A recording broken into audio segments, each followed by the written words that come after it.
Tonight is the night where the College Football Playoff Committee comes together and comes out with their first iteration of their top 25. Although I can promise you it is nowhere near as accurate as my top 10, because I am smart.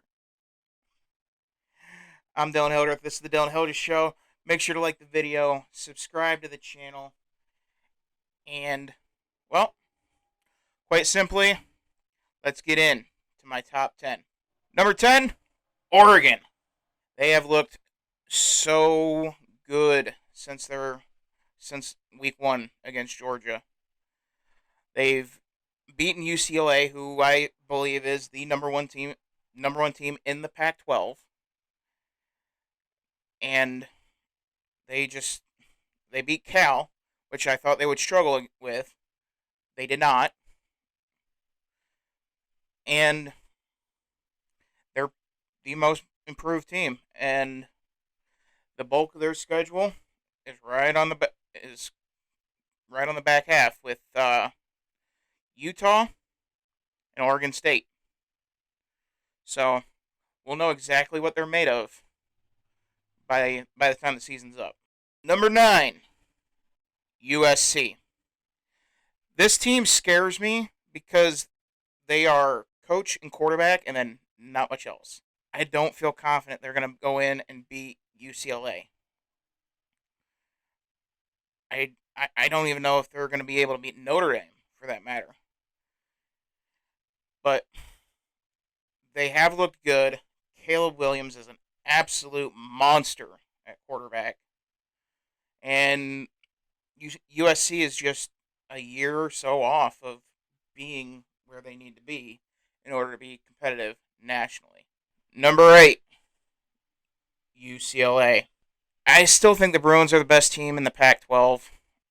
They do have some shortcomings.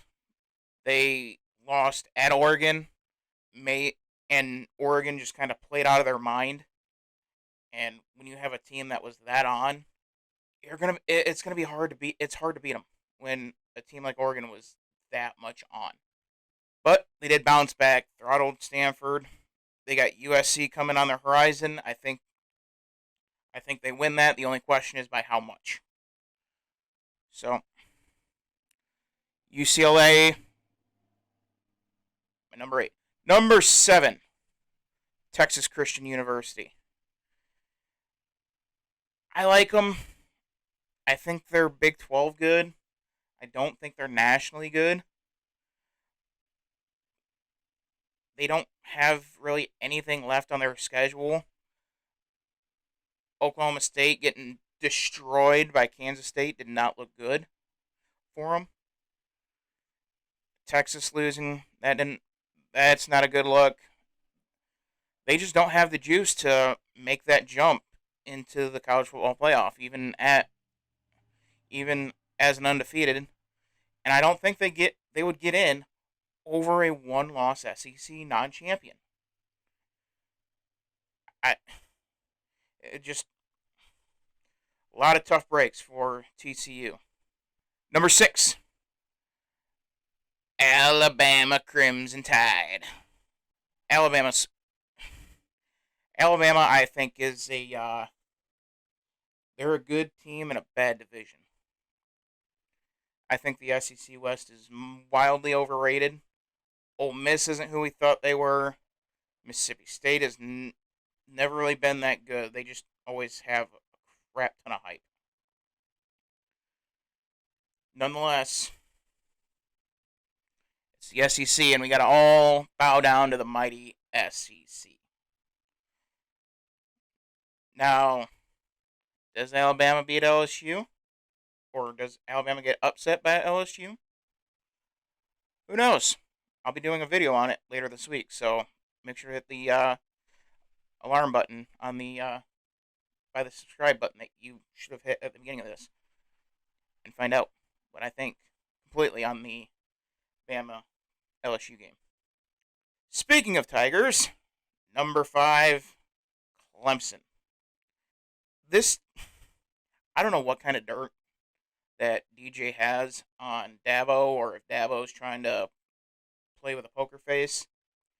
If Klubnik is not the starter against Notre Dame this weekend, I wouldn't be against Clemson faithful of calling for Dabo's head. You have to make the best move for the team, and the best move for the team is Klubnik being on the field. There's no ifs, ands, or buts about it.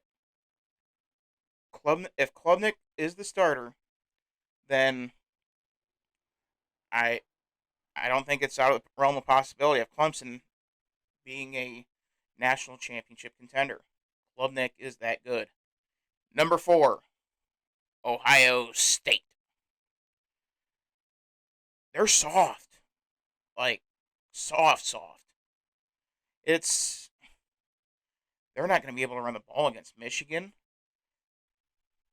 And when you can't run the ball in that particular game, you're going to get rocked. And Michigan being as physical as they are, I think it's going to be rough days ahead for the Buckeyes. Because they're going to get they're going to get popped right in the mouth by Michigan, and it's not going to be pretty. Number 3, the Georgia Bulldogs. Georgia is so old-fashioned, it gets annoying. And I'm an old-fashioned kind of guy. Game manager, quarterback, tight ends, running back. That's only going to take you so far nowadays. Now, I don't think the comeuppance comes against Tennessee, and I'll get into them in a minute. But goodness gracious, you have to eventually evolve. And yeah, the schematics have evolved, but the personnel on what is most important, that quarterback, has not. Stetson Bennett's not a D1 SEC quarterback.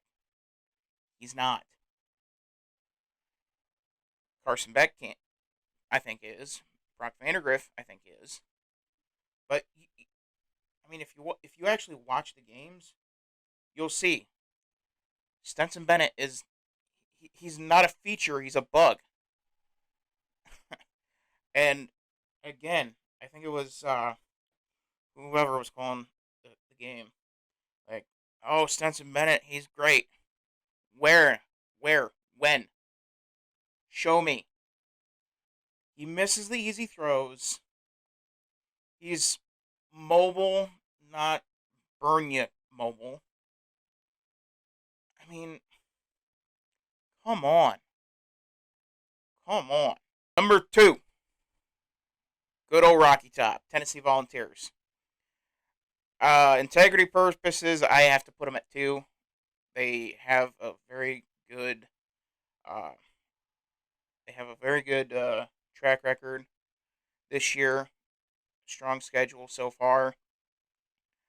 I think that they are they're a not for long kind of team. I think they're gonna end up just getting knocked right off the mountain, pun intended, right off the Smoky Mountains by Georgia because that defense is horrible. Yeah, I know they held Kentucky to 6. Kentucky's nothing special, but I I have serious concerns on how long Tennessee is going to be able to get away with it, and I think the Grim Reaper of the Georgia Bulldogs are knocking. And if you have not been able to tell by the process of elimination, number 1, the Michigan Wolverines. Michigan is complete. They are A minus, B plus everywhere. A plus at running back.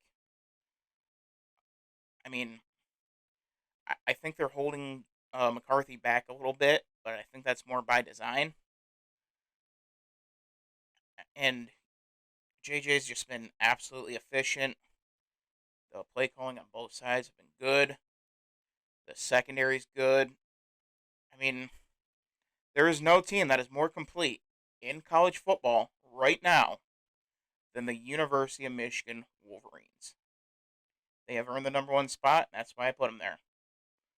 They are the best team in the country right now, and you cannot convince me otherwise until they lose. And I don't think that's coming. Not anytime soon. Ohio State. But nonetheless, that is my top 10. Again, make sure you like the video, subscribe to the channel. Put down below who is your number 10, who is your top 10, 5. If you're ambitious enough, 25. Be really interested to see what you think, and put down below your picks. Who wins? Tennessee, Georgia? Between Tennessee and Georgia and Alabama and LSU. Does LSU pull off that upset? Does Tennessee walk into Athens and leave with a win? Or does Georgia completely undress Tennessee?